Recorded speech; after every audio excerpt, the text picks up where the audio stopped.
kelompok 1 Praktikum Teknik Khusus Produksi Tanaman, Muhammad Ihsan Fadil, Aulia Ramadina, Andi Rahman Halim, Raka Ayu Rizkitasari, Karina Natalia.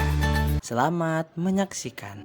Kegiatan pertama yaitu membeli pupuk kandang ayam yang kami pilih untuk menjadi media tanam nantinya. Kemudian kami diberi arahan oleh dosen pengampu untuk keseluruhan kegiatan praktikum serta prosedur-prosedur yang akan kami laksanakan nantinya, yaitu dari menanam, pemeliharaan, sampai pemberian perlakuan terhadap tanaman yang akan mencapai tujuan akhir, yaitu menghasilkan buah tanpa biji. Bahan dan alat yang harus kita siapkan yaitu sekam padi dan pupuk kandang ayam. Untuk media tanam yang akan kita buat yaitu menggunakan sekam padi tadi dan pupuk kandang ayam rasio 1:1. Itulah pupuk kandang ayam yang sudah kita takar 1 ember. Nah, ini adalah sekam, kita sudah takar juga 1 ember, jadi kita hubungkan ini.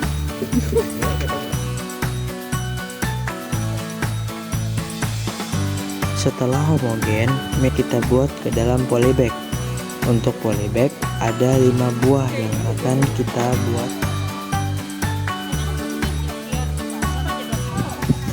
Ini penambahan pupuk kandang lagi di atas polybag. Ihsan Fadil Agronomi melaporkan.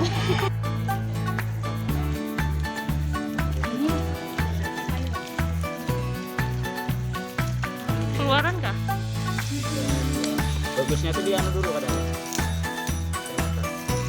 Ya, dianu dulu. Iya ya, terlalu full.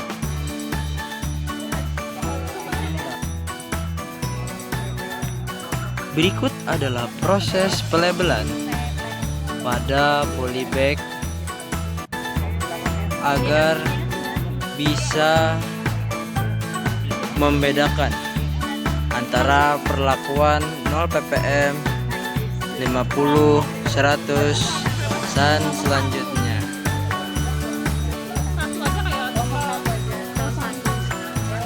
Proses pelabelan. Saya Ihsan melaporkan di TKP. Penimbangan pupuk NPK untuk digunakan sebagai pupuk dasar pada media tanaman melon. Ini ditimbang sebanyak 10 gram menggunakan neraca analitik. Kemudian kita menanam benih melon dengan meletakkan 3 buah benih di dalam lubang tanam dan diberi pupuk NPK di sekelilingnya.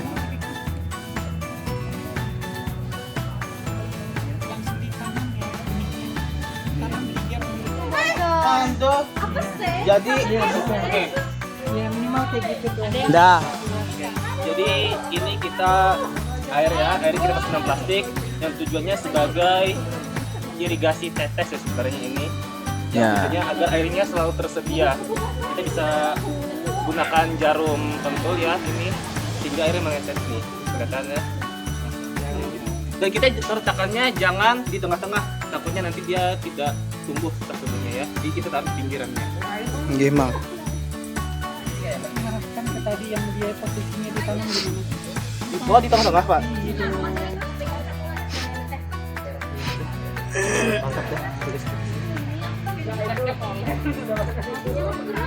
Kalau ada angin ini Nah tuh setetes pas dah. Nah dah. Lanjut. Harus ingat ya mana tadi posisinya ditanam. Ya. Nah, berikut merupakan cara kerja irigasi tetes yang kita buat tadi.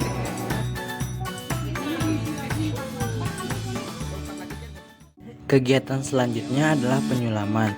Penyulaman dilakukan pada saat umur tanaman 1 minggu setelah tanam.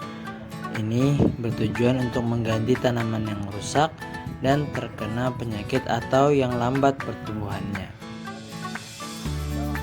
Selanjutnya kita menimbang pupuk NPK di neraca analitik. Hal ini bertujuan sebagai pupuk susulan pada tanaman melon yang akan kita timbang sebanyak 2 gram per polybag. Pupuk yang sudah kita timbang tadi yang tujuannya sebagai pupuk susulan, kita masukkan ke dalam plastik es dan kita larutkan ke dalam 200 ml air. Setelah pupuk NPK tadi kita larutkan di dalam plastik tersebut kita ikat dan kita letakkan di masing-masing polybag yang berisi tanaman melon.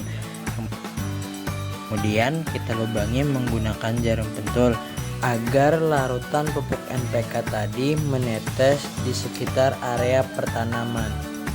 Kemudian kita membuat larutan gibberellin, dalam hal ini sebagai perlakuan pada tanaman.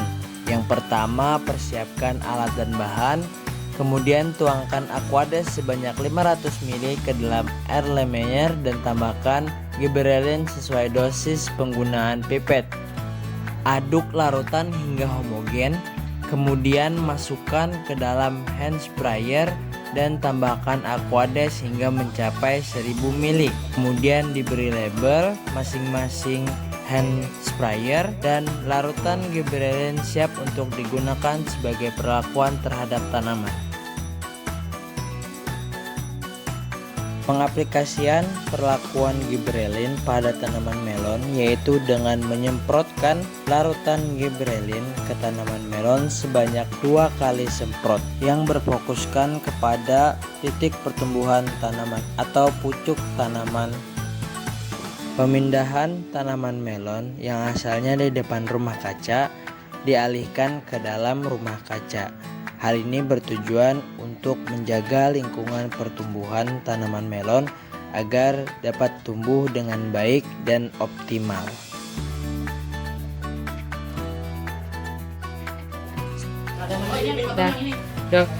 Baik, jadi ini seleksi ya. Kita bakal tunggu mana yang bagus dan mana yang kurang baik misalnya. Untuk yang baik bisa kita katakan dan yang kurang baik akan kita hilangkan. Jadi untuk tanaman ini bisa dilihat di sini, lihat ya. Untuk tanaman yang kita seleksi dan tanaman ini akan kita potong dari pangkalnya. Lihat agak mendekat kamera. Potong ya. Jadi tinggal satu saja agar nutrisi tetap fokus.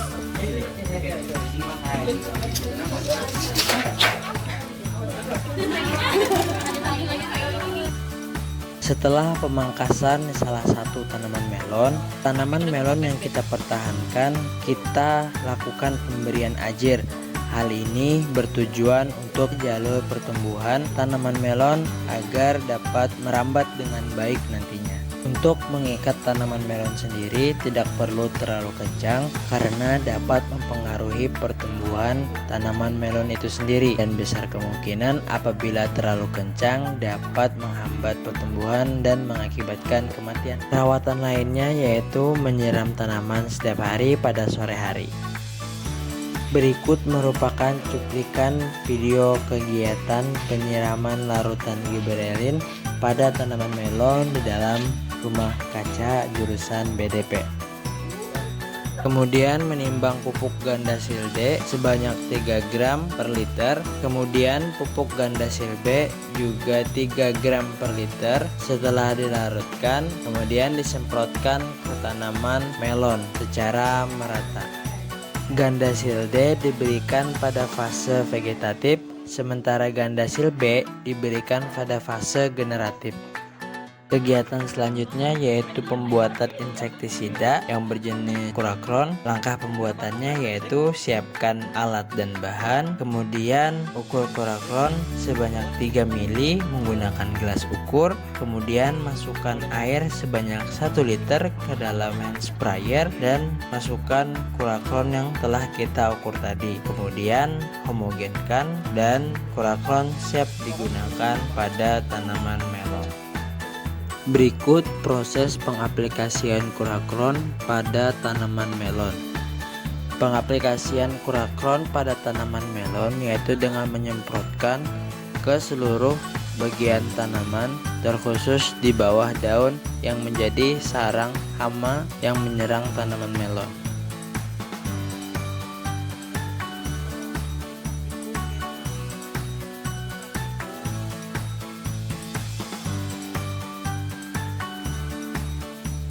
Pengamatan yang dilakukan pada praktikum ini ialah mengukur tinggi tanaman, menghitung jumlah daun, menghitung jumlah bunga jantan, menghitung jumlah bunga betina, dan menghitung jumlah bunga hemaprodit.